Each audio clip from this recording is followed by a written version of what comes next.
ஓம் சாய்ராம், ஜெய் சாய்ராம்.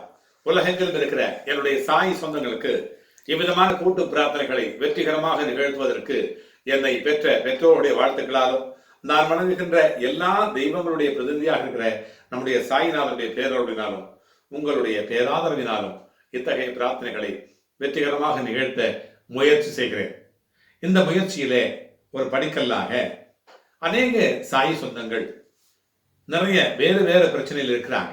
இப்போ என்னன்னா, இப்போ ஜஸ்ட் நவ் ஒரு கால் வந்தது. எப்படின்னா, ஒரு கிறிஸ்தவ சகோதரர் அவருக்கு காதுல யாரோ பேசுற மாதிரி கொஞ்சம் கேட்குது. அதுக்கு பிறகு ஒரு பெண் பேசுற மாதிரி கேட்குது. அவர் திட்டுற மாதிரி இருக்குது. இப்போ அப்புறம் ஒரு ஆண் பேசுற மாதிரி இருக்குது. எப்படி மாறி மாறி யாரோ பேசுற மாதிரி இருக்குது. முதுகுல ஒரு பர்டிகுலர் பாயிண்ட்ல ஒரு வலி இருக்குது.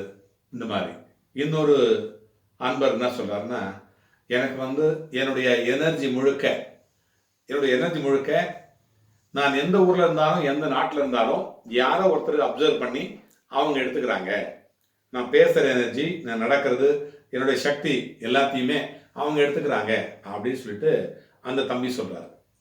இன்னொரு இடத்துல ஒரு ஸ்பிளிட் பர்சனாலிட்டி சொல்லுவோம் இல்லையா, இன்னொரு ஆவி அவங்க இடத்துல கூடி இருக்கிறது, அங்க அந்த மாதிரி இருந்துட்டு பண்றது. இந்த மாதிரி அவங்களுடைய கர்மாக்களுக்கு தகுந்த மாதிரி, அவங்க செய்த பாவ புண்ணியங்களுக்கு தகுந்த மாதிரி மாறி மாறி அவங்களுடைய அந்த வாழ்க்கையில துன்பங்களையும் இன்பங்களையும் அனுபவிச்சுட்டு வர்றாங்க. இது நிறைய விஷயங்கள் பேசணும். நேரம் கருதி நான் இதோட நிறுத்திக்கிட்டு, அதே மாதிரி ஒரு தொல்லை அனுபவிச்சிருக்கிறாரு நம்முடைய ராமமூர்த்தி, நண்பர் ராமமூர்த்தி. ஒரு வங்கியில ஒரு அதிகாரியா பணிபுரிஞ்சு அவர் இப்பதான் ரிட்டையர்ட் ஆயிருக்கிறாரு. அவர் கிட்டத்தட்ட அஷ்டாவதானி அப்படின்னு சொல்லுவோம் இல்லையா, ரொம்ப அழகான ஓவியர், நல்ல பாடகர், நல்ல நடனம் பண்றவர், நல்லாவே இருக்கிறாரு, ஆரோக்கியமா இருக்கிறாரு. அவருக்கு என்னன்னா ஒரு பிரச்சனை, திருமணம் நடக்கணும். ஒரு நல்ல ஒரு பெண்ணுக்கு வாழ்க்கை கொடுக்க போறேன், ஏழை பெண்ணுக்கு நான் வாழ்க்கை கொடுக்க போறேன் அப்படின்னு சொல்றாரு.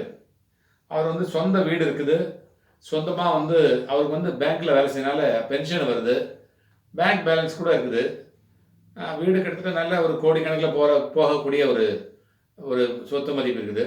அவருக்கு இப்ப தேவையெல்லாம் ஒரு பாதுகாப்பா அவரை பார்த்துக்கிறதுக்கு ஒரு நல்ல ஒரு பெண் வேணும், அவ்வளவுதான். இப்போ அவர் பாதுகாப்பா இருக்கணும். அதாவது அவர் என்ன விரும்புறாருன்றது அவரே சொல்றார். அப்ப சொல்லுங்க, நீங்க ராமமூர்த்தி பேசுவார். என் பேர் V Ramamurthy, retired bank cashier. நான் எனக்கு ஒரு துணை இருந்தால் நான் நல்லா இருக்குன்னு நினைக்கிறேன். பென்ஷன் வருது, வீடு வாசல் எல்லாமே இருக்குது. தனிமையில் இருக்கிறது எனக்கு ரொம்ப கஷ்டமாக இருக்குது. 4 கோடி ரூபாய் சொத்து இருக்குது. இருந்தாலும் எனக்கு இப்போ ஊரடங்கு காலத்தில் 4 நாள் பட்னியாக கிடந்தேன். ஒரு 2 வீட்டில் போய் பிச்சை எடுத்து தான் சாப்பிட்டேன். எனக்கு ஒரு மனைவி இருந்தாங்கன்னா சமைச்சு கொடுத்துருப்பாங்க இல்லையா, அதனால தான் நான் எனக்கு ஒரு துணை வேணும்னு எதிர்பார்க்குறேன். என்னுடைய தங்கச்சி ஒருத்தவங்க 26 வயசில் மண்ணெண்ணெய் ஊற்றி கொளுத்திக்கிட்டாங்க. அதனால் 50 வயசில் தான் மேரேஜ் பண்ணேன். என் ஒய்ஃபை எங்கள் அம்மாவையும் என் குழந்தையும் கொண்டுட்டனால அவங்கள விவாகரத்து பண்ணிட்டேன். 10 வருஷமாக 12 வருஷமாக தனிமையில் தான் வாழ்கிறேன். அப்படி நீங்கள் யாராவது என்னை விரும்ப வர்றவங்க ஒரு கட்டின புடவோட வந்தால் போதும். நான் என்னுடைய அன்பை மட்டும் விரும்பினா போதும். நான் உங்கள் அன்பை நான் விரும்புவேன், நீங்கள் என் அன்பை விரும்பணும். அதுதான் நான் எதிர்பார்க்குறேன், வேறு ஒன்றும் இல்லை. வேற என்ன எதிர்பார்க்குறீங்க? கேஸ்ட்டு, மதம், முஸ்லீம் கிறிஸ்டின்லாம் வேணாம், ஹிந்துவா இருந்தால் போதும், கட்டின புடவோட வந்தால் போதும். அதுதான். என்ன வயசுல எதிர்பார்க்குறீங்க? 45 50 வயசு. எனக்கு ஒரு குழந்தை ஒன்றுன்னு எதிர்பார்க்குறேன். 40 எனக்கு ஒரு குழந்தை ஒன்றுன்னு எதிர்பார்க்குறேன். அவங்க மூலியமா அதில் ஒரு 45 50 வயசுக்குள்ள இருந்தால் நல்லா இருக்குன்னு நினைக்கிறேன். ஓகே, அந்த மாதிரி விருப்பம் தான். பரவாயில்ல. உங்க வயசு என்ன? என் வயசு 65 வயசு ஆகுதுங்க. 65. உங்க தகவல்லாம் சொல்லுங்க, உங்களை பத்தி தகவல்லாம் சொல்லுங்க முதல்ல. ஏன்னா இது உண்மையா சொல்லணும். நீங்க உங்களுக்கு ஒரு நல்ல ஒரு துணை வேணும்னு சொல்லிட்டு நீங்க ரொம்ப கேட்டுக்கிட்டதுனால இந்த பதிவை நான் போடுறேன். நீங்க சொல்றதெல்லாம் உண்மையா சொல்லணும். நீங்கள் எனக்கு கட்டின படவோட வந்தால் ஒரு பெண் வந்தால் போதுங்க. அன்பாக இருக்கணும், நானும் அன்பாக இருப்பேன்னு சொல்கிறேன். அவ்வளோதான் சொல்ல முடியும். நீங்கள் வந்து நீங்கள் என்னை வந்து சந்திச்சிங்கன்னா பாபா கோயில் சந்திச்சாவோ என்னை சந்திச்சாவோ நான் என்னை பற்றி எல்லா வரும் தெரியும். நீங்கள் மற்றவங்கள்ட்ட எல்லா வரும் கேட்டு தெரிஞ்சுக்குவாங்க. நான் நல்லவனா கெட்டவனா அவிவேக்கனா வேறு ஏதாவது பெண் தொடர்பு இருக்கா அதில் எல்லா வரமும் நீ கேட்டு தெரிஞ்சுக்கலாம். நான் பரிசுத்தமான அவ்வளோதான். இப்போ என்ன பண்ணுறீங்க? நீங்கள் தொழில் எதாவது பண்ணுறீங்களா? நான் இப்போ தொழில் இல்லை. நான் இங்கே இந்த பாபா கோயில் வந்து இதுக்கு முன்னே நிறையா கோயிலில் பாட்டு பாடிக்கிட்டு இருந்தேன். இப்போ இந்த பாபா கோயிலில் தான் நான் பாட்டு பாடிக்கிட்டு இருக்கேன். இப்போ 2 நாளே வந்து பாடினீங்க? ஒரு 2 நாள் பாடல இல்லை, இப்போ குறைச்சா இப்போ ஒரு 3 மாதமாக வந்துட்டு இருக்கேன். அந்த 3 மாதத்துல 2 வாட்டி பாடியிருக்கேன்.